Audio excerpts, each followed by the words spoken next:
अस्सलाम वालेकुम दोस्तों, क्या हाल है। मैं मलिक सिकंदर एडवोकेट। उम्मीद करता हूँ आप सब दोस्त खैरियत से होंगे। दोस्तों, आज का जो लेक्चर है वो है बेल, जो कंटिन्यूस चल रहा है। पिछला लेक्चर हमारा था, फर्स्ट लेक्चर था बेल, प्री रेस्ट बेल। उसके अंदर हमने कुछ उसके फीचर्स बताए थे कि प्री रेस्ट बेल क्या होती है, उसके अंदर क्या क्या रिक्वायरमेंट्स हैं। मगर आज जो हम टॉपिक जो हम लोग डिस्कस करेंगे इंशाल्लाह ताला वो है पोस्ट टेस्ट बेल, ज़मानत बाद गिरफ्तारी। अब इसके अंदर दोस्तों क्या चीज़ है कि 497 है पाकिस्तान क्रिमिनल प्रोसीजर कोड का, और उसके साथ ही 439 है इंडियन क्रिमिनल प्रोसीजर कोड का। इसके अलावा पूरी दुनिया के अंदर जहाँ पर भी क्रिमिनल प्रोसीजर कोड जो है, एडमिनिस्ट्रेशन ऑफ क्रिमिनल जस्टिस जो है वो डील कर रहा है, तो उसके अंदर जो बेल, पोस्ट रेस्ट बेल जो है यानी ज़मानत बाद गिरफ्तारी, उसकी कैटेगरीज जो हैं वो शामिल कर दी गई हैं और उसके बता भी दिया गया कि उसके अंदर क्या क्या रिक्वायरमेंट्स होंगी।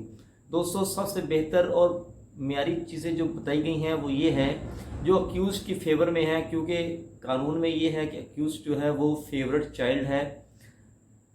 अब इसके अंदर जो है 497 उसकी रिक्वायरमेंट्स कुछ इस तरह से हैं कि सबसे पहले वो ये है कि अगर तो कोई आदमी बीमार है और इतना बीमार है कि उसका इलाज हॉस्पिटल में नहीं हो सकता और वो गिरफ्तार है किसी भी जुर्म के अंदर, तो अदालत जो है वो पोस्ट टेस्ट बेल्स को ग्रांट कर सकती है। अगर कोई खातून है, अगर वो वहाँ पर गिरफ्तार है और उसका काफ़ी अर्सा हो चुका है, 6 माह से ज़्यादा का अर्सा हो चुका है, या वो इस ऐसी कंडीशन में है कि जिस पे उसकी वहाँ पर रहना मुनासिब उसके लिए नहीं है, तो वहाँ उस पर भी कोर्ट, अब उसके अंदर क्या है, कोर्ट अब मजीद ये देखती है कि अगर कोई ऐसी रीजनेबल ग्राउंड्स हैं कि जो फर्दर इंक्वायरी के अंदर फॉल कर रही हैं, तो अदालत जो है वो क्या करती हैं, वो बेल ग्रांट कर देती हैं। अब इसके अंदर एक बात ये कर दी गई है कि ऐसी चीज़ें हैं कि जो फर्दर इंक्वायरी के अंदर आ रही हैं। फर्दर इंक्वायरी के अंदर क्या है कि आया कि मुलजिम को है वो जानबूझकर शामिल किया गया है, या उसके अंदर डिले है, ऐसे फैक्टर्स जो हैं वो फर्दर इंक्वायरी के अंदर फॉल करते हैं। अब दोस्तों, इसमें बात कुछ इस तरह से है कि आया कि क्या कोर्ट जो है वो डिस्क्रिशनरी पावर रखती है इसके अंदर। डेफिनेटली डिस्क्रिशनरी पावर है। कोई भी बेल जो है वो प्री रेस्ट बेल हो, पोस्ट रेस्ट बेल हो, अदालत जो है वो डिस्क्रिशनरी पावर रखती है। मगर अदालत ये एक्सरसाइज जब यूज़ करती है तो वो फंडामेंटल राइट्स जो हैं, liberty of person, life, reputation, उसको मद्देनजर रखते हुए अदालतें जो है वो आमतौर पर बेल ग्रांट कर देती हैं।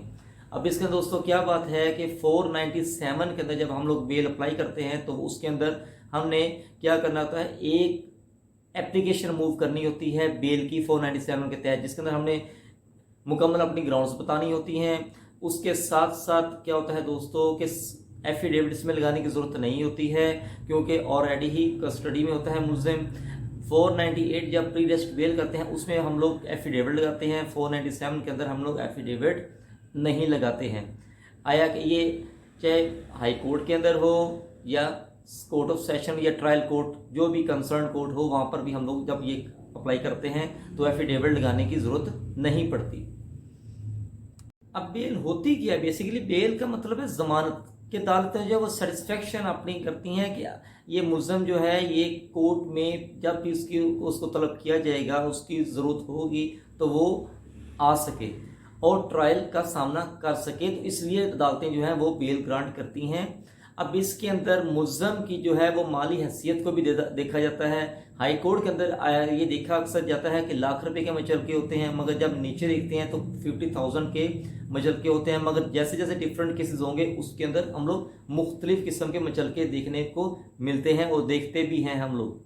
अब दोस्तों, इसमें बात यह है कि ज़मानत जो है ये पूरी दुनिया के अंदर बेल जो है इसका कॉन्सेप्ट क्या है। कॉन्सेप्ट इसका सिर्फ ये है कि मुलज़िम को पाबंद करना है कि वो अदालतों के अंदर और अदारों के अंदर जाकर शामिल तफ्तीश हो सकें और अदालतों में जाकर अपने ट्रायल को फेस कर सकें।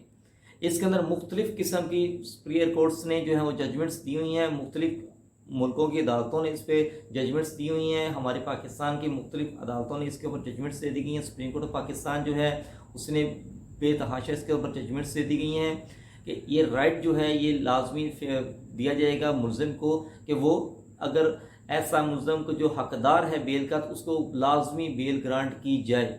अब इसके अंदर ये है कि ये कोई शर्त नहीं है कि अगर कोई मफरूर है तो उसको मफरूर होने के बाद अगर वो गिरफ्तार हो गया तो उसको बेल ग्रांट नहीं की जाएगी, या वो ऐसा शख्स जो है वो किसी बहुत बड़े हीनियस ऑफेंस में भी अगर शामिल हो गया है मगर उसके अंदर फिर भी फर्दर इंक्वायरी के नज़र आ रहा है, तब भी अदालतें जो है बेल ग्रांट करती हैं। अब दूसरी बात जो है दोस्तों वो ये है कि जो अदालतें हैं वो मद्देनज़र रखती हैं जो अक्यूज्ड का एटीट्यूड है। दोस्तों नेक्स्ट टॉपिक जो हम लोग इसको ही हम लोग डिस्कस करेंगे और इंशाल्लाह नेक्स्ट वीडियो है उसमें हम लोग मज़ीद इसको एलेबरेट करेंगे। आज की वीडियो देखने का बहुत बहुत शुक्रिया। आई होप कि आप लोग मुकम्मल तौर पर इसे देखेंगे और इंशाल्लाह ताला उम्मीद है कि आप इस पर कमेंट्स पास करेंगे और सब्सक्राइब भी करेंगे इंशाल्लाह ताला।